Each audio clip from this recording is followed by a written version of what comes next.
Assalamu alaikum students. I am your science teacher Huma Tanveer. Hope you all are fine. Today we will continue our reading of unit number 3 from Science Fact File 1. So open your book, page number 36. Today our topic is burning fossil fuels. Fossil fuels का burn होना. Start our reading. We depend on fossil fuels to provide us with energy to heat our home, cook our food, power our factories, generate electricity and run our motor vehicles. Unfortunately, burning fossil fuels produce harmful substances that can cause air pollution. Two significant results of air pollution are acid rain and global warming.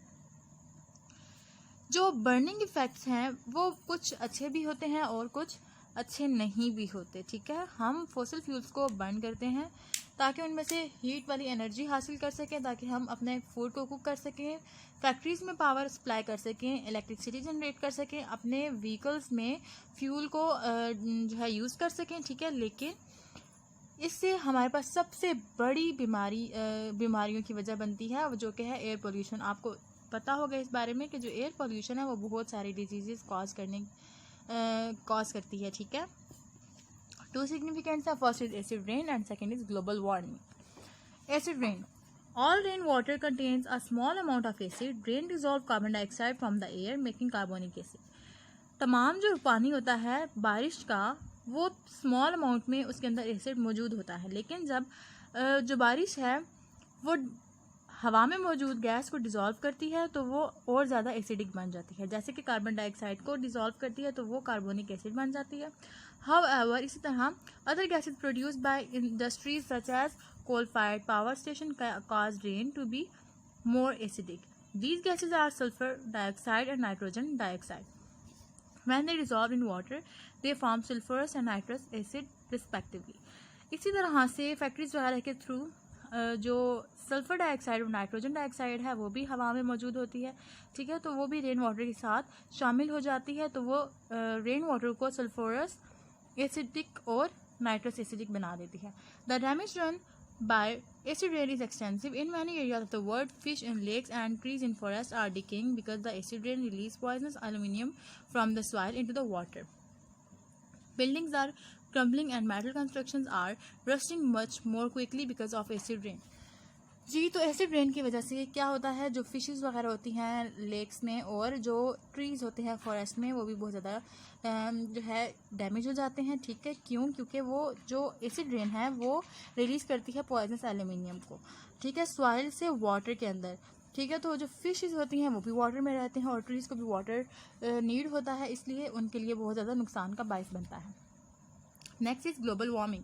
The earth is surrounded by air which act like a layer of insulation. जो हमारी ज़मीन है वो कुछ हवा से surrounded है जिसको हम कहते हैं इंसुलेशन की लेयर है. ठीक है, keeping heat in just like the glass in a green house. जिस तरह से ग्रीन हाउस के साइड्स पे गिलास होता है, इसी तरह से वो लेयर ऑफ इंसुलेशन होती है. Carbon dioxide is very good at keeping heat in. This is why it is called a green house gas. Carbon dioxide गर्म करने में बहुत ज़्यादा यूजफुल है. ठीक है, इसलिए इसको ग्रीन हाउस गैस भी कहा जाता है. It has been very useful in making the earth warm in a human life. However the amount of carbon dioxide is in the air is increasing. This in turn is increasing the greenhouse effect and causing the temperature of the earth to rise. This is called global warming. अब क्या होता है कि जो carbon dioxide है उसकी amount जो है वो बहुत ज़्यादा इंक्रीज़ कर रही है. ठीक है, उस इंक्रीज़ करने की वजह से जो हीट है वो भी इंक्रीज़ कर रहा है.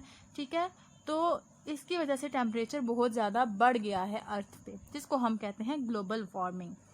In the last 100 years, the temperature on the Earth's surface has risen by around 1 degree centigrade. This may not seem very much, but continued temperature rise will cause. बहुत 100 सालों पहले जो अर्थ का टेम्परेचर था वो 1 डिग्री सेंटीग्रेड से increase किया था, लेकिन अब जो है वो इंक्रीज़ बहुत ज़्यादा कर रहा है, जिसकी वजह से आइस कैप्स टू मेल्ट. जो आइस कैप्स हैं वो मेल्ट हो रहे हैं. सी लेवल्स टू राइज. जब आइस कैप मेल्ट हो रहे हैं तो वो सारा पानी जो है वो सीज में जाता है. ठीक है, तो सी लेवल जो है वो इंक्रीज कर रहा है. Weather pattern to change. More flooding in low lying part of the world. Larger desert. More droughts. Crops which grew will in some areas to grow less well, the spread of disease-carrying insect like mosquitoes which live in warm areas.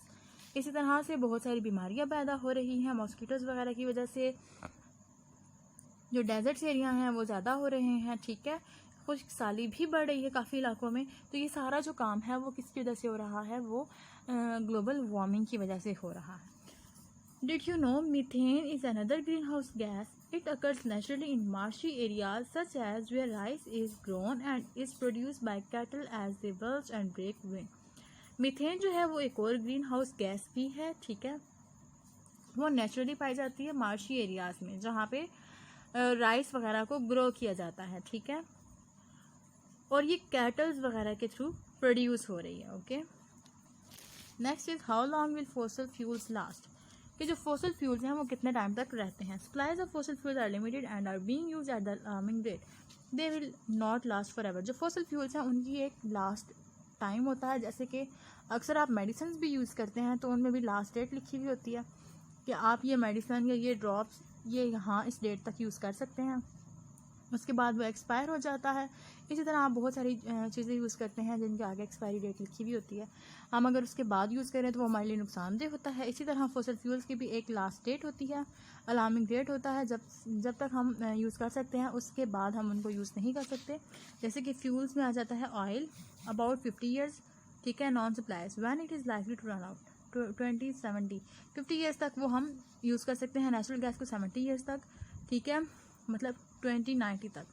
Coal about 250 years, कोल को हम बहुत ज़्यादा use कर सकते हैं, जैसे for example 222 to 75 तक। Okay, the table shows long how long fossil fuels will last. Of course more oil and gas reserve may be found but it will not make much difference to these predictions. You can see that oil and gas are likely to run out in your lifetime. अब 50 years के भी लोग होते हैं, 70 years के भी लोग होते हैं, तो उनके सामने ही ऑयल और नेचुरल गैस प्रोड्यूस होना शुरू होती है और उनके सामने ही वो ख़त्म भी, उनकी अलार्मिंग रेट भी आ जाता है। The fact that we are running out of fossil fuels means that we must plan for the future, इसलिए हमें अपने फ्यूचर के रिलेटेड सोचना चाहिए। There are 3 things that can be done, 3 चीज़ें हमें करनी चाहिए। Make the best possible use of the energy we get from fossil fuel now, हमें एक बेस्ट पॉसिबल एनर्जी यूज़ करना चाहिए फॉसिल फ्यूल से। Find alternative fuels to coal oil and gas, इन कोल ऑयल एंड गैस का alternative fuel सोचना चाहिए, तलाश करना चाहिए। Find new source of energy where fuel do not have to be burn, और ऐसे तरीके इख्तियार करने चाहिए, ऐसे तरीके तलाश करने चाहिए जिनमें फ्यूल को बर्न करने की ज़रूरत ना पड़े। Next is conservation of energy supplies in cooler climates. Conservation means making the best use of energy supplies. In cooler part of the world, it is important not to waste fuel in the home, in vehicles or in industry. When energy used for heating escapes, it is lost energy into the atmosphere. It can never be recaptured or used again. This is waste of both energy and money. Mostly जो cooler part हैं, जो सर्दियों वाले सर्दी इलाके हैं, वहाँ पे हम लोग गर्म वगैरह करने के लिए, अपने घरों को गर्म करने के लिए, और इस तरह व्हीकल्स में भी हम लोग फ्यूल वगैरह यूज़ करते हैं। अगर हम वो फ्यूल वगैरह जब यूज़ करते हैं तो वो हवा में उन एनर्जी रिलीज़ हो जाती है और उसको हम दोबारा से वापस नहीं ला सकते, वापस यूज़ नहीं कर सकते। तो हमें इस तरह की एनर्जी जो है वो इस तरह वेस्ट नहीं करनी चाहिए। Insulation help, heat loss can be reduced by insulating the roof and the walls of a house.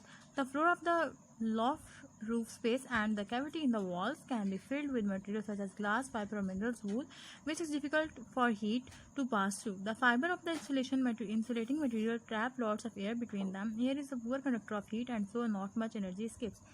अगर हम अपने रूफ्स वगैरह में, अपने घर की दीवारों वगैरह में ग्लास, फाइबर और मिनरल्स वूल वगैरह यूज़ करेंगे तो हम लोग को इतनी ज़्यादा हीट जो है वो नहीं फील करनी पड़ेगी, ठीक है, और ना ही इतनी ज़्यादा हवा जो है वो घर से या वो उन विंडोज़ वगैरह से बाहर निकलेगी। इस तरह से हम इंसुलेशन की हेल्प ले सकते हैं ताकि हीट का लॉस होना कम हो सके।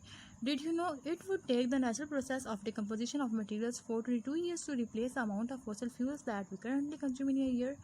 क्या आप जानते हैं कि आपको 422 ईयर्स तक मटेरियल जो है वो रिप्लेस करने में लग जाएगा। मतलब अभी हम जो फॉसिल फ्यूल्स यूज़ कर रहे हैं इनकी रिप्लेसमेंट अब 422 ईयर्स के बाद आएगी, ठीक है। तो इतने ज़्यादा जब इम्पॉर्टेंट है और अभी तक हमारे पास जब इनकी कोई रिप्लेसमेंट नहीं मिली तो हमें कम से कम इनका यूज़ करना चाहिए। Next is double glazing.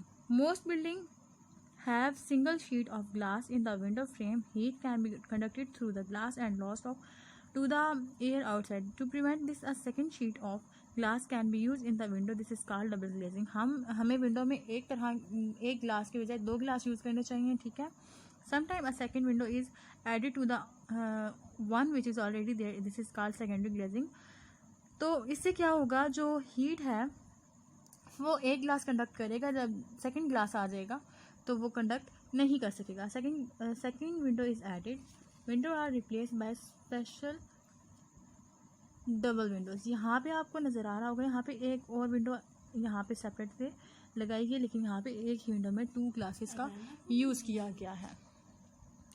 The layer of air trapped between the sheets of glass act as good insulator and so reduce the amount of heat loss. Special double glazing units are expensive and have to be fitted by experts. It can take up to 30 years to save the cost of double glazing on fuel bills. इस तरह से जो heat है वो ज़्यादा release भी नहीं होगी और हीट एंटर भी नहीं हो सकेगी, ठीक है. इस तरह डबल ग्लेजिंग भी बहुत ज़्यादा यूजफुल है. Draught excluder. Draught can be often be stopped by fixing strips of plastic or foam found the edge of door and window. Strips which brush against the floor can be fixed along the bottom of doors. This lets them open and close but stop cold air blowing in under the door. Draught excluders are very cheap and easy to fit. They make the house more comfortable and their cost can be recovered very quickly. जो drought एक्सक्लूडर्स हैं वो भी बहुत ज़्यादा importance रखते हैं, ठीक है. तो वो ज़्यादा ठंडी हवा को अंदर नहीं आने देते, इंडोर में नहीं होने देते, ठीक है. इस तरह से वो बहुत ज़्यादा चीप भी हैं, हम इसीलिए हम उनको यूज़ कर सकते हैं. Next is hot water cylinder jacket. In houses, hot water is usually stored in a copper cylinder. Copper is a very good conductor of heat, so the cylinder loses heat very quickly, especially in cooler climates. The immersion heater or boiler then has to heat the water again. Covering the cylinder with a thick jacket filled with insulating material slows down the heat loss and so saves fuel. The cost of insulating the hot water tank can be recovered in a few months. जो hot water cylinder होते हैं, हम आम घरों में जब ठंड वगैरह होती है तो हम सिलेंडर वगैरह का यूज़ करते हैं, ठीक है. इसी तरह अगर हम कॉपर के बने हुए कंडक्टर में अपना वाटर वगैरह सेव कर लें, ठीक है, और उसको एक जैकेट के अंदर, इंसुलेटेड जैकेट के अंदर सेव कर लें, इस तरह हमें फ्यूल की भी ज़रूरत नहीं पड़ेगी और हमारा जो वाटर है, पानी है, वो गर्म रहेगा, ठीक है, और उसको हम यूज़ कर सकते हैं. इस तरह से बहुत सारे और भी मेथड हैं जिससे हम अपने फ्यूल्स को बचा सकते हैं, बल्कि फ्यूल्स की रिप्लेसमेंट को हासिल कर सकते हैं. Okay students, hope you all understand. Thank you for watching my video.